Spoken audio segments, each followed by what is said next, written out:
अपने हक के लिए लड़ना चाहिए या नहीं, शरीयत क्या हुक्म देती है। दोनों तरह की हदीसें हैं। कुछ हदीसों से हमें ये पता चलता है कि अपने हक के लिए लड़ना चाहिए। जैसे हदीस में आता है मन कुतिला दून मालिही फहुव शहीद। साहबी ने पूछा या रसूलल्लाह मेरा माल छीनने कोई आए तो मैं क्या करूं। आपने फरमाया लड़ो। फरमाया वो भी लड़ रहा है, फरमाया तुम भी लड़ो। फरमाया वो कत्ल की कोशिश करता है, फरमाया तुम कत्ल कर दो उसको, जान बचाने के लिए कत्ल कर रहे हैं ना, तो आपने फरमाया तुम कत्ल कर दोगे वो जहन्नम में जाएगा, उसने पहल करके तुम्हें मार दिया तुम शहीद हो जन्नत में जाओगे। यहाँ क्या तरगीब है हक के लिए लड़ने की। दूसरी तरफ हदीस में आता है जो हक पर होने के बावजूद अपना हक छोड़ दे, झगड़ा ना करे, अपने हक से दस्तबरदार हो जाए, मैं उसके लिए जन्नत में जमानत लेता हूँ, जन्नत के बीच में घर की जमानत लेता हूँ। अब भाई एक हदीस में आ रहा है अपना हक हर कीमत पे लो, दूसरी में आ रहा है छोड़ दो। दोनों का मतलब अलग अलग है। जहां हक ना लेने में फसाद का खतरा हो, अगर लोग डाकुओं को चोरों को पैसे देते रहे सजाएं ना दें तो चोर और चोरी और डकैती बढ़ेगी। तभी हम कहते हैं डाकू जब कोई स्नैचिंग मोबाइल स्नैचिंग कर रहे हो तो पकड़ के माफ ना करो, उसको माफ कर दिया वो कल दूसरे बंदे को मारेगा। बहनें अगर अपना हक छोड़ना शुरू कर दें, भाइयों से विरासत ना लें तो ये जुल्म और ज्यादा बढ़ेगा। तो हम बहनों को कहते हैं लो विरासत, ताकि विरासत बहनों को देने का रिवाज सोसाइटी में बढ़े। और बाज़ दफा ऐसा होता है कि अपना हक लेने से फसाद का खतरा होता है, सोसाइटी में फसाद कम नहीं होता बल्कि बढ़ता है, तो वहां छोड़ दो। जैसे कोई इज्तिमाई नज़म में खलल आ रहा है, इज्तिमाई नज़म में खलल आ रहा है आपकी वजह से, अगरचे आप पे जुल्म हुआ है, हक छोड़ दो भाई, क्योंकि अगर उस जुल्म के मुकाबले में आप खड़े हुए तो वो और ज्यादा बढ़ेगा। जैसे नबी सल्लल्लाहु अलैहि वसल्लम ने फरमाया जालिम हाकिम, इज्तिमाई नज़म है ना, हुकूमत का एक नज़म है, सही हदीस है ये, सही मुस्लिम की हदीस का मफहूम अपने अल्फाज में बयान कर रहा हूं मैं, कि एक जालिम हाकिम है, हुकूमत है, स्टेट है, अब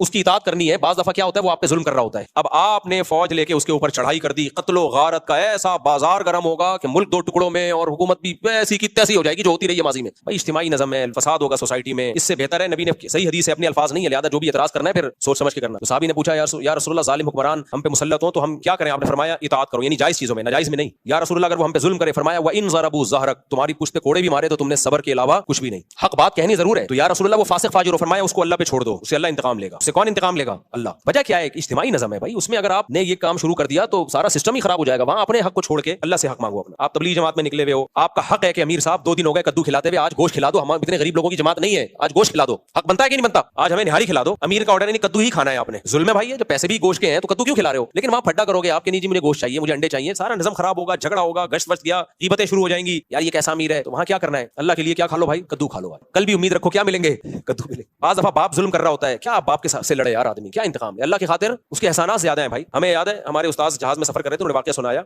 अब जहाज में सीट पे झगड़ा हो गया, ये मेरी सीट है वो कह रहा है मेरी सीट है, इतना झगड़ा हो गया, वो तो नंबर लिखे हुए मुझे नहीं पता वो वजह क्या बनी उसकी। एक वो दोनों अरबी थे, लड़ रहे थे, हमारे उस्ताद गए, उन्होंने जाके अरबी में वो हदीस पढ़ी, नबी सल्लल्लाहु अलैहि वसल्लम ने फरमाया कि जो हक पर होने के बावजूद अपने हक से दस्तबरदार हो जाए मैं उसके लिए जन्नत में घर की जमानत लेता हूँ। अरबी था, उसने हदीस सुनी, उसने बोला मैं नहीं ले रहा ये सीट, गालिबन दूसरे भी कहा मैं भी नहीं ले रहा। वो भाई जन्नत का सुन के कौन क्या यार तुम बैठ जाओ यार। तो वजह उसकी है कि भाई तुम लड़ते रहोगे जहाज नहीं उड़ेगा, फड्डा होगा, और ये फड्डा बढ़ गया, हाथापाई शुरू, सारे तुम्हारी वजह से मुसीबत में गए हुए हैं। तो इसलिए कहीं हक हर कीमत पे लेना चाहिए और कहीं कहीं अपने हक को छोड़ देना चाहिए। जहां छोड़ने में इस्लाह हो तो छोड़ दो, जहां हक लेने में सोसाइटी की इस्लाह है तो हक लेके छोड़ो, फिर हक से दस्तबरदार मत हो। बाज़ दफा हक इसलिए भी छोड़ना पड़ता है, आप में हक वसूल करने की ताकत ही नहीं होती। आपको पता है सामने वाला इतना पावरफुल है, 2 चपेट लगा देगा और घूम जाओगे लट्टू की तरह, तो उसमें फंटर बनने की कोशिश करोगे तो गए।